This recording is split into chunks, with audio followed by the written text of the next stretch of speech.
All of the leadership theories we are talking about in today's video are called contingency theories. Contingency theories in general break away from previous leadership models by framing leadership dependent on the perceived requirements of the environment.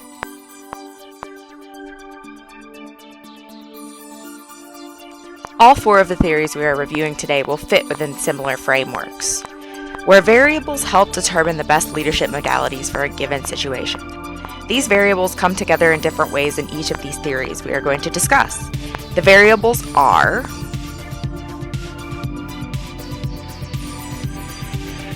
follower capability. What skills do the followers have relevant to the setting where they are participating? And follower motivation. What drives the followers to achieve and participate to the best of their ability?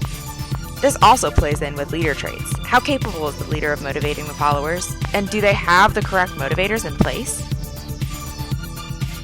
Leader personality traits. Do the personality traits of the leader lend themselves to the scenarios at hand?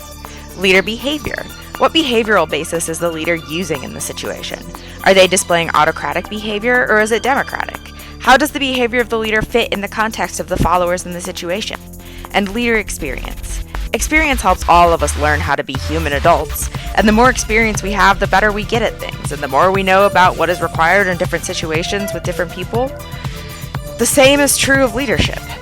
Situation tasks. What jobs or tasks have to get done in the leadership scenario? Have the followers performed these tasks? Has the leader? Situation structure. Is leadership a given and well established? Is there an agreed upon chain of command? Are tasks concrete, or do they require more creativity with variations to get to a desired result?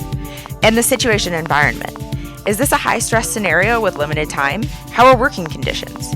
Are followers new to these working conditions? The first specific theory I will dive into is Fiedler's contingency leadership theory, the first situational theory developed. Fiedler's contingency leadership theory can be framed through the accompanying model. When trying to determine what type of leadership will fit best in a situation, there are a few different considerations to keep in mind. Fiedler's thoughts were that leadership styles on a spectrum from task-oriented to relationship-oriented. He theorized that ideal leadership style varies based on the context.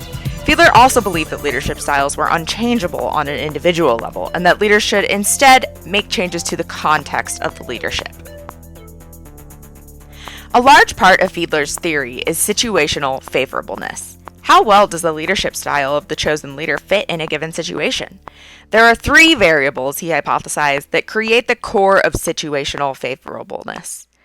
Leader-member relations has to do with how popular the leader is with followers. Consider the level of agreeableness, the overall relationship that the followers have with the leader. Do the followers trust the leader's ability to provide the correct direction? Task structure is on a continuum of structured to unstructured, as far as the tasks being performed by the followers are concerned. A situation is considered more favorable the more structured tasks can have. And position power deals with the reality and appearance of leadership power in a given situation, as well as the level of respect for the leader. Generally, actual power, i.e. the ability to give rewards and punishments, correlates to a more favorable situation.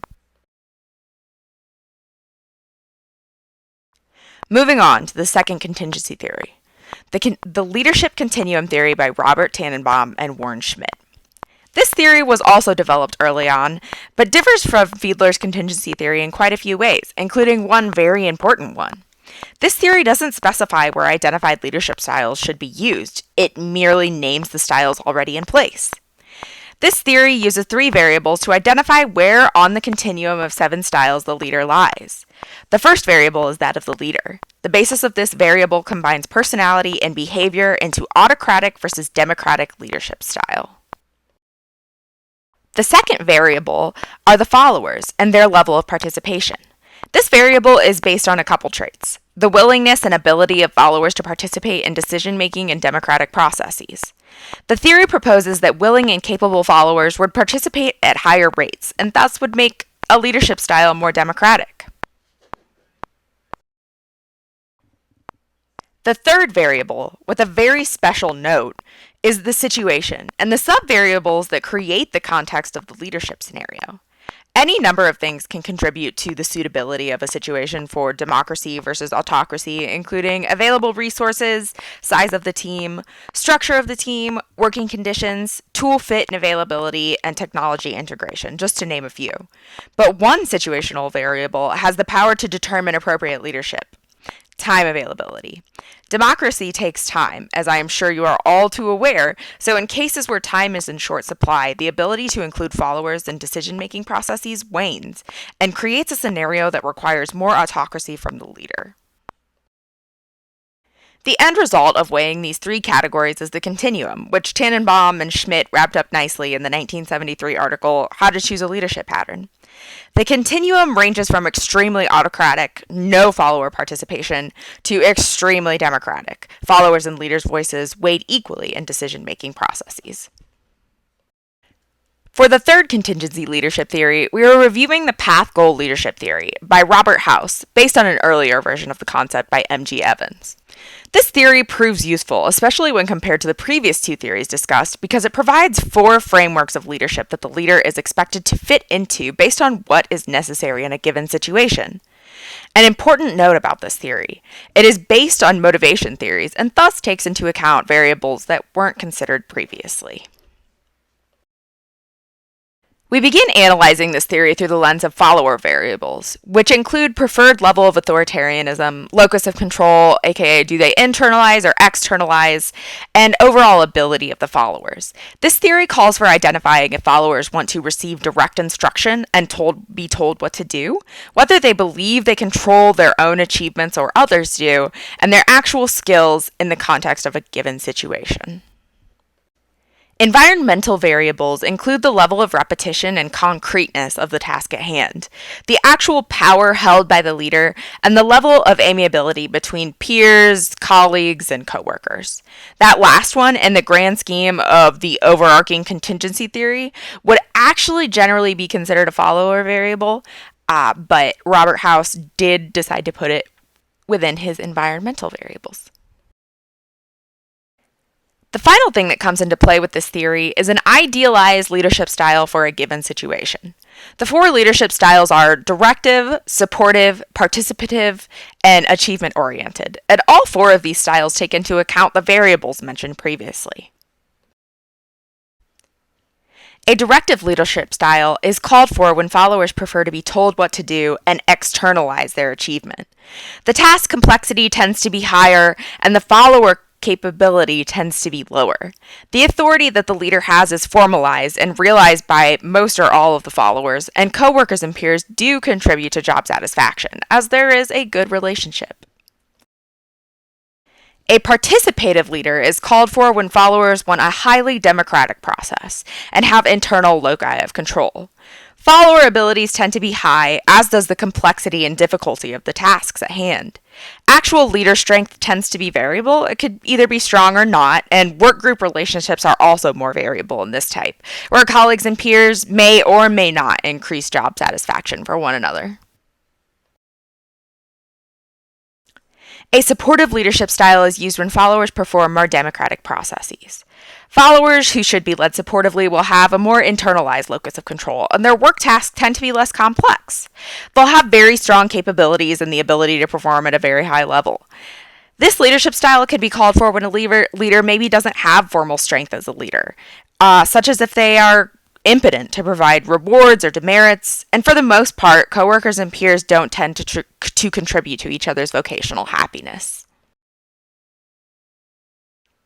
And finally, an achievement-oriented leader is appropriate in a situation where followers are able to accept a firmer hand of leadership, and they externalize their locus of control. The ability of the followers tends to be high, and task complexity tends to be on the low side. Actual given authority in the situation tends to be stronger, and followers who can use this type of leader can have a variable relationship with their work cohort. It can either be good or bad or anything in between.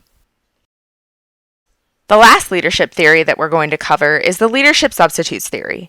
This is an interesting inclusion in contingency theory because it proposes that there are followers in situations where leaders are either unnecessary or ineffective, and followers tend to become self-managed. Leadership substitutes come into play where followers have high skill in the area they would need a leader. So much so that a manager leader input becomes a redundancy. Leadership neutralizers come into play in situations where followers cannot receive enough guidance from managers or leaders and so become self managed, generally with reasonable effectiveness. Many variables come into play when determining if the leadership substitutes theory is at play in a given situation. If it is determined that a team needs a leader despite relative independence and effectiveness of a team, it has been proposed to change situations, like Fiedler first suggested, or to provide the team with the tools necessary for self-management and effective leader replacements. In my organization, I believe the path goal leadership theory would be easiest to integrate into our existing leadership development.